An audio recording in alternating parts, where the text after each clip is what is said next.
Sex determination, लिंग निर्धारण कैसे होता है, कैसे पता चलता है कि जो बच्चा होगा वो लड़का होगा या लड़की होगी। कई सारे हॉस्पिटल के अंदर, कई सारी लेबोरेटरी के अंदर ऐसे टेस्ट होते हैं जिनसे पता कर लिया जाता है कि लड़का पैदा होगा या लड़की पैदा होगी। लेकिन इन टेस्ट को पूरी तरीके से बैन कर रखा है, क्योंकि जैसे ही पता चलता है लड़की है, मार दिया जाता है। कई सारे पिल्स, टैबलेट वगैरह आती है जिससे बच्ची को मार दिया जाता है, इसलिए पूरी तरीके से इंडिया के अंदर बैन है। एक क्रोमोसोम की थ्योरी आती है जिसके बेसिस पर डिटरमाइन होता है कि लड़का होगा या लड़की होगी। क्रोमोसोम गुणसूत्र, ये क्या होता है? A chromosome is a structure within a nucleus.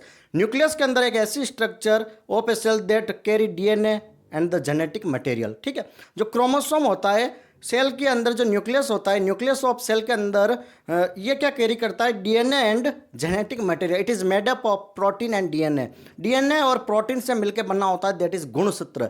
गुणसूत्र डिटरमाइन करते हैं कि लड़का होगा या लड़की होगी। एक होता है मेल और सेकंड होता है दैट इज फीमेल। इन दोनों से फाइनली जब मीटअप होता है तो बच्चों का जन्म होता है। तो कैसे डिटरमाइन होगा, कैसे क्रोमोसोम थ्योरी वर्क करेगी, इसको हम और डिटेल में डिस्कस करेंगे। तो जो मेल में सेक्स और क्रोमोसोम होता है वो होता है XY और फीमेल के अंदर होता है XX। टोटल जो क्रोमोसोम गुणसूत्र होते हैं वो होते हैं 23 पेयर। कितना होता है? 23 पेयर। अब जो गुणसूत्र के अंदर 23 पेयर होते हैं, 23 पेयर 23 जोड़े, मतलब एक जोड़े में 2 होंगे तो 23 × 2 ये निकल के आते हैं, दैट इज टोटल 46 क्रोमोसोम होते हैं। 1 मार्क्स क्वेश्चन आपके साइंस में पूछा जाएगा, how many chromosome in human, तो आपको दे दिया जाएगा 22 पेयर, 21 पेयर, 23 पेयर। तो कहाँ पर? 23 पेयर पर लगाना। अगर दे दिया जाए 44 क्रोमोसोम होते हैं, 45 होते हैं, 80 होते हैं, 46 होते हैं, तो 23 पेयर मतलब 46 क्रोमोसोम। क्लियर है? ओके। अब जो 23 पेयर ऑफ क्रोमोसोम होते हैं, अब ध्यान से सुनना, 23 पेयर ऑफ क्रोमोसोम के अंदर जो 22 पेयर ऑफ क्रोमोसोम होगा वो मेल और फीमेल के अंदर सेम होगा। तो ऐसा भी क्वेश्चन पूछ लिया जाएगा कि how many pair of chromosome is same in male and female, तो कितने 22 जोड़े सेम होते हैं।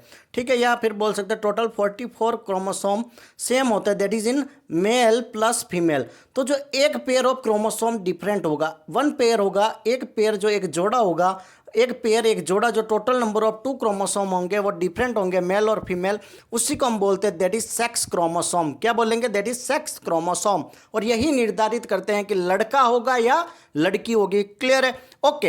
अब लड़का होगा या लड़की होगी, यही चीज यहां पर डिसाइड हो रही है। तो मेल के अंदर जो क्रोमोसोम होता है वो XY और फीमेल के अंदर होगा that is XX chromosome. Male के अंदर होगा दैट इज XY क्रोमोसोम और फीमेल के अंदर होगा दैट इज XX क्रोमोसोम। अब ध्यान से देखना, चीजें ध्यान से देखना, 2 कंडीशन यहां पर बनती है। यहां पर 2 कंडीशन बन के आएगी। मेल से तो क्रोमोसोम एक बार X भी आ सकता है और मान सकते हैं Y भी आए। फीमेल से हमेशा क्रोमोसोम X ही आएगा, फीमेल से हमेशा क्रोमोसोम X ही आएगा। फिर भी देखो, लड़की का जन्म होता है तो लड़कियों को ही दोष देते हैं। इवन यहाँ पर साइंटिफिकली भी देख लो, क्रोमोसोम लड़की का तो हमेशा X आ रहा है। मेन खेल कौन कर रहा है? लड़के का। तुम्हारे बच्चे का X क्रोमोसोम आ गया, अगर Y आता तो लड़का हो जाता। तो यहाँ पर हम दोष लड़कियों को क्रोमोसोम साइंटिफिकली भी नहीं दे सकते हैं, जो कि बहुत गलत है। लड़का या लड़की दोनों समान है, आजकल सबको बराबर इक्वल अपॉर्चुनिटी दी जाती है।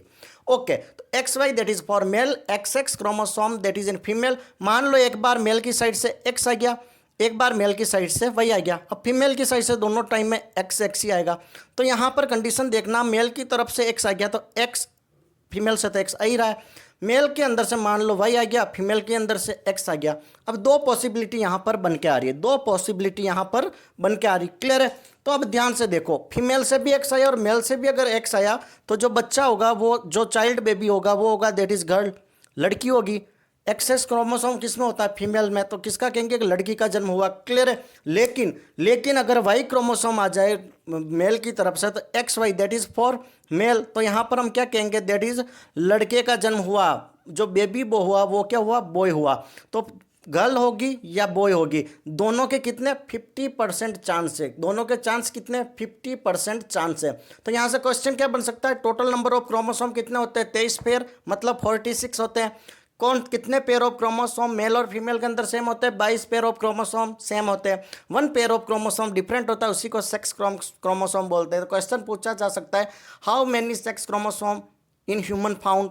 1 2 3 4। तो क्या लिखना है? 1 pair equals to 2 chromosome. Clear है? XX that is for male and XY that is for XY that is for male, XX for that is female.